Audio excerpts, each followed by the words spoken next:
Hi, my name is Bella. So, I wrote this about the rhetoric of the song 7 by Taylor Swift, and which, by the way, I just want to say I'm giving so folklore right now. Let me just say, I wrote this about the song 7, but then as I was getting into it, I'm like, this is really hard to describe the song 7 to people who have no idea, like, what the whole point of folklore is. So then I started going into August, Betty, Cardigan, and 7. So there's like 4 songs in here, and basically just explaining the rhetoric of Augustine, Betty, and James' relationship.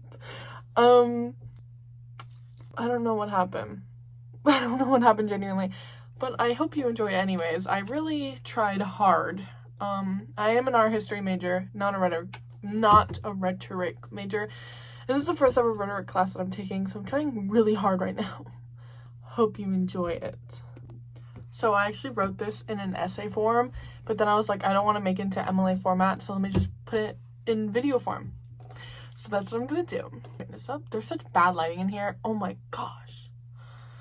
Listening to the Folklore album created by Taylor Swift gives me the feeling inside of me that it makes me feel conflicted in a way. It makes me remember memories of being a child, running around my childhood best friend's house that I no longer speak to, besides to say happy birthday. It makes me mourn the days where my mom was putting me to bed, reading me a book that she has read at least 100 times, or me yelling for my dad in the middle of the night because I had a nightmare and him sitting with me until I fall asleep. Taylor Swift knows how to capture people's memories and emotions and make them blossom into songs that are so complex that we didn't even know we felt a certain way until we hear them. What a great intro, dare I say. Okay, now we're getting into it. July 24th, 2020, Taylor Swift released the album Folklore. And she said it was, I believe she said it was a gift for her fans. I don't know if that was for Evermore, but Folklore as well. Evermore and Folklore were released at very similar times. The songs in the album involve a group of fictional characters and the secrets that follow them. The characters are James, Betty, and Augustine, who are childhood best friends. Those are the 3 characters that I'm focusing on. I know there's more characters. I just couldn't get into them in one essay that's supposed to be around the song 7. Now, there are 17 songs in the deluxe version of Folklore. It's The One, Cardigan, The Last Great American Dynasty, My Tears Ricochet, Mirrorball, 7, August, This Is Me Trying, Illicit Affairs, Invisible String, Mad Woman, Epiphany, Betty, Peace, Hoax, and finally, the bonus track, The Lakes. Anyways, out of all of these songs, there was one that stuck out to me for a really funny reason, and that song was 7. Which, by the way, I just want to mention that the song 7 is the 7th track on the album. Genius. So one day while I was scouring the internet, I came across this edit of, it's a Harry Potter edit, and it's so sad, but it's to the song 7. Unfortunately, it was muted, so I'm gonna put like a little me singing so I don't get copyrighted, but also TikTok removed the music group, whatever happened.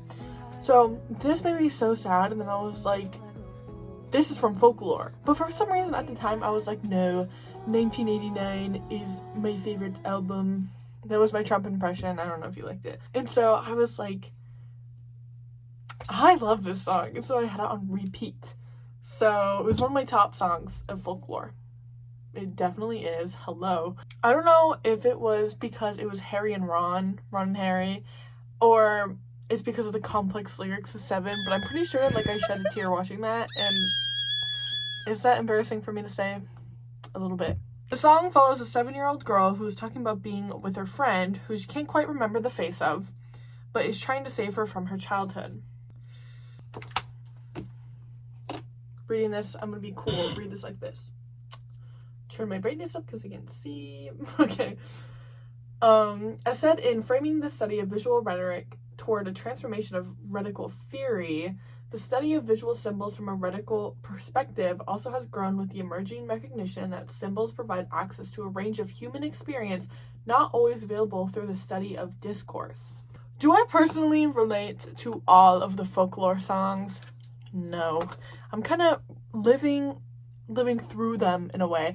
I didn't have like a normal like high school love experience. Actually, didn't have one at all. I didn't have one at all. I am 19 and a junior in college.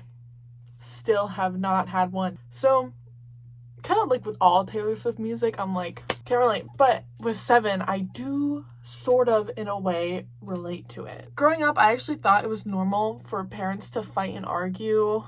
Hashtag, my parents got divorced when I was 3 and didn't tell me until I was like 9. As a kid, my friends and I would play Survivor outside, and we would be outside all the time, like at like all of our houses. And I think it was also to take our minds of what's happening inside of the house, because not like in a parental argue way, but I don't know how to explain it. I was in Odyssey of the Mind as a kid, and we would work so much inside the house that we would constantly want to be outside playing the game Survivor to take our minds off of doing the work. And I think in a way that is similar to what Taylor Swift is trying to say in the story, in the song in general, that they're outside because she says that she wants Betty to live with Augustine and they can play pirates all the time. So she does have to cry. It's speculated that the point of view in this, like the person singing the song Seven, is from the 7-year-old fictional character of Augustine. And she's singing about another character, which is presumed to be Betty. I know I already said that, but just if anyone doesn't know who they are. In the song Cardigan, Betty's point of view is portrayed as she sings. I knew you, leaving like a father, running like water, and when you are young, they assume you know nothing.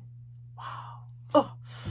Oh. This gives us the information that Betty's father was no good and was never around and must have left during her childhood at some point, because I believe the characters Betty, Augustine, and James are in their teen years, and during Cardigan, it's when she's a little older, but I'm still gonna suspect it's in her teens. Some people suspect that the song Seven is being sung by James to Betty, but I believe the song is too sweet and gut-wrenching for it to be sung from James, because him singing Betty, do not even get me started on Betty. I don't believe he actually loved any of them. I believe he was a teenage boy doing teenage boy things, and I think that's a crime. I think teenage boys should be arrested for doing what James did. Anyways, I don't believe it's from James.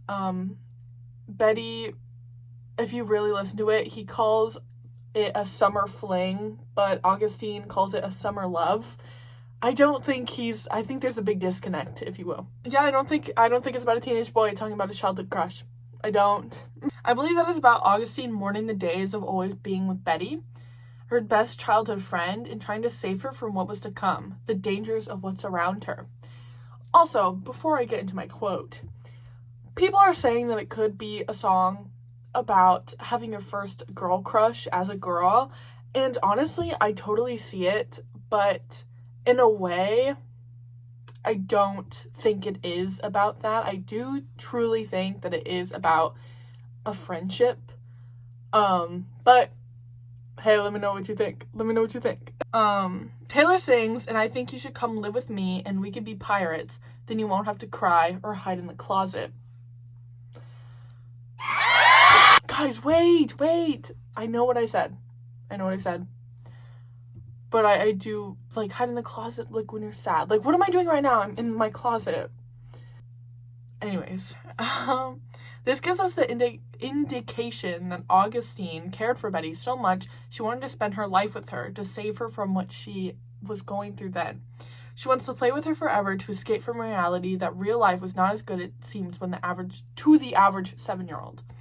Augustine woke up and had to become an adult earlier on than most kids. Now, I do believe Augustine could have some of Taylor's personal experiences written into her character. As Mary Kate Carr says in I Hit My Peak at 7, Taylor Swift's and the Melancholy Longing for Childhood, she says, in the opening verse, Taylor sings, I hit my peak at 7 feet, about swinging above a creek, but the beat before she acknowledges the height suggests a double meaning that the artist who would go on to conquer the world reached her peak at 7 years old. which makes sense because she dropped her album at 16. That's like a freshman in high school. Her whole high school years were technically lost. Like, didn't she say she didn't go to prom, or she did go to prom? I don't think she went to prom. I think she went to some guy's prom. We know that video, right? But it's so sad to think about that, and her saying, like, I made up these characters, but it's giving, like, you kind of written yourself into these characters as well, which is so sad. It is so sad. Now, there's a line of lyrics in the song that clues us that it's about two women. Sweet in the summer, cross your heart, won't tell no other, and though I can't recall your face, I still got love for you. Okay. Cross your heart, won't tell no other is definitely like girl code, you know what I mean? Like, no teenage boy, once again, no teenage boy is singing that. Hi, it's Editing Bella. Okay, I could have meant no straight boy is saying that. Taylor Swift has loads of unreleased songs, as we know, the Volt tracks in her resung albums. But specifically, she has 3 unreleased songs that she created between her preteens and her teenage years. And they're called Sweet Tea in the Summer. No, it's not. I lied. One is called Sweet Tea in God's Graces. Cross My Heart in Your Face.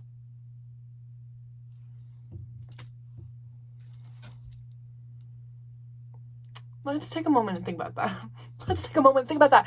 Augustine is so Taylor-coded, dare I say. And I know we're supposed to be like, freak Augustine, screw Augustine. But Augustine is just a teenage girl. What is she supposed to do? You know what I mean? Dare I say. I feel like specifically she wrote that to give us the insider information that this was written about 2 girls. A memory she once had with her childhood best friend. In 7, it also says, I've been meaning to tell you, I think your house is haunted. Your dad is always mad, and I think that's why. That has to do with Harry Potter. That makes me so sad. Which that matches up with Betty says in Cardigan about her dad leaving. I believe that Augustine was scared of Betty's house because of the bad vibes that happened in there and the energy that existed in the house due to Betty's dad, even when he was not in the house. I saw speculation that the haunted house could mean that it's infested with spirits, which spirits could mean alcohol. So if a 7-year-old is sitting inside the house and the parents are arguing about spirits, they're obviously going to think that the house is haunted. You know what I mean? So I love double meaning things. A 7-year-old's scared of the house because of the dad. And I mean, a 7-year-old is only like, what, a second grader, a third grader? They're a second grader. If a person in the house is, let's say, an evil entity, they're going to be scared and don't want to go inside the house. This whole song is written about how they're outside of the house, in the creek, in the forest. You know what I mean? Now, why is Augustine singing about Betty like she doesn't know her anymore? Great question. The Folklore album is all about the young love and heartbreak of teenagers. James and Betty were young love, crushing on each other, dating, basically the works.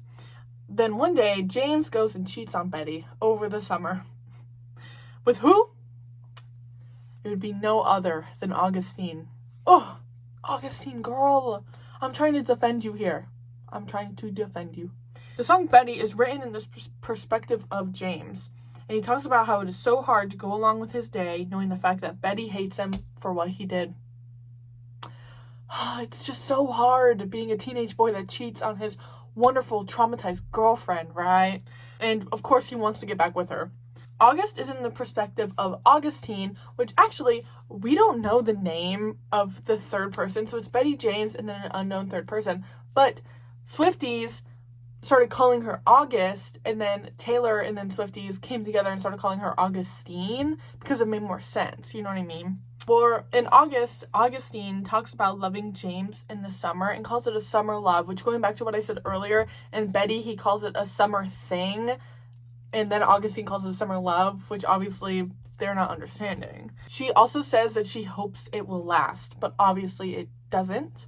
In songs Betty and August, at the timestamps 2:47 in each song, you hear Taylor sing Get in the Car. Both songs talk about when August pulled up next to James, telling him to get in, which gives us a clue that Augustine was the one who may be initiating the cheating at first. Which, now that I'm thinking about it, just get in the car and I canceled my plans in case you called back when I was living for the hope of it all, meet me behind the mall. Sorry, I just had to think about that. And then, I don't know. So what do you guys think about that? Anyways, finally the song Cardigan is about Betty thinking about this whole situation from an older, oh my gosh, I got mascara in my eye. I tried to do Taylor Swift makeup. Anyways, the song Cardigan is Betty's perspective, but when she's just a little bit older and she's thinking about it and she was like, girl, she's looking back at memories of her childhood. She sings, I knew you'd miss me once the thrill expired and you'd be standing in my front porch light. This is a reference to the song Betty where James says, will you kiss me on the porch in front of all your stupid friends? Which, I know what you know what I'm going to say. How dare he call Betty's friends stupid? How dare, they were there for her. You weren't. Now we can see why Augustine is singing about her and Betty's relationship when they were kids in the song 7. She's singing about all her memories before boy drama. Which, I also saw another thing on Reddit, I believe, that someone said, or maybe it was on TikTok, someone said that I don't remember your face in the song 7, I don't remember your face, but I still got love for you, is her saying, I don't recognize you, because obviously Augustine and Betty and James probably went to the same school, and since they're so much older, Augustine doesn't recognize her as the Betty she once knew. She remembered Betty as a scared young girl, and now Betty seems to be doing great. Dare I say. Also, she's obviously older, maybe 10 years older. I believe that the song 7 could also be the mark of the end of Augustine's childhood. Obviously, we see her say that she peaked at 7. I think that was the indicator that, that was it for Augustine. She had to grow up very fast. I saw a TikTok by, I'm going to try and pronounce this, I'm so sorry. Azio Tolerates It, as she says that the song gives her Bridge to Terabithia vibes. And then immediately I was like, oh, the swing over the creek, trying to save her, let's play pirates so you don't have to cry. And jaw on the floor, bro. And honestly, I really wish there was a music video for the song 7. I really wish there was. But I think Terabithia should be the song. It should be the music video for the song 7. I think we should just put the music over the movie, and then it'll make sense. That specific scene. And then at the very end part where he does, I don't even want to talk about it. I don't even want to talk about it. Anyways, in conclusion, I believe that the album Folklore was written by characters that Taylor Swift made up, but she definitely put in some of her own experiences and character into the actual characters. Taylor Swift is one of the best poets of our time, dare I say. If you don't believe, listen to Evermore and Folklore. And I believe she deserves the recognition. As a user on Reddit says, the way I saw it, 7 is about those childhood friends who you don't really talk to or think about anymore, but they formed you and made you who you are, so you still feel affection for them, even if they're not a part of your daily life anymore. They become a part of your mythology, and you love them even though you can't always remember all the details. Passed down like a folk song, the love lasts so long. Which is from 7. Wow. Anyways, that's it. This made me so extremely sad. And do I kind of regret doing 7? I was actually, fun fact, was going to do the Archer. Because guess what? I have the Archer tattoo. But I was like, I'm not going to do that to myself. Which also, as of right now, the video is 22 minutes long. And they said a 5-minute, 10-minute talk was 1,000 words. There's probably 2,000 words. So I hope you guys enjoyed it. This took me a really long time to research. I didn't know anything, actually. I don't know why. I knew who Betty, James, and August... I knew who Betty and James were. Didn't know Augustine had a name. I thought Betty was singing August. No. Also, some of the characters' names are named after Ryan Reynolds' kids. What's that about? I need someone to explain it. Who's Inez? Thanks.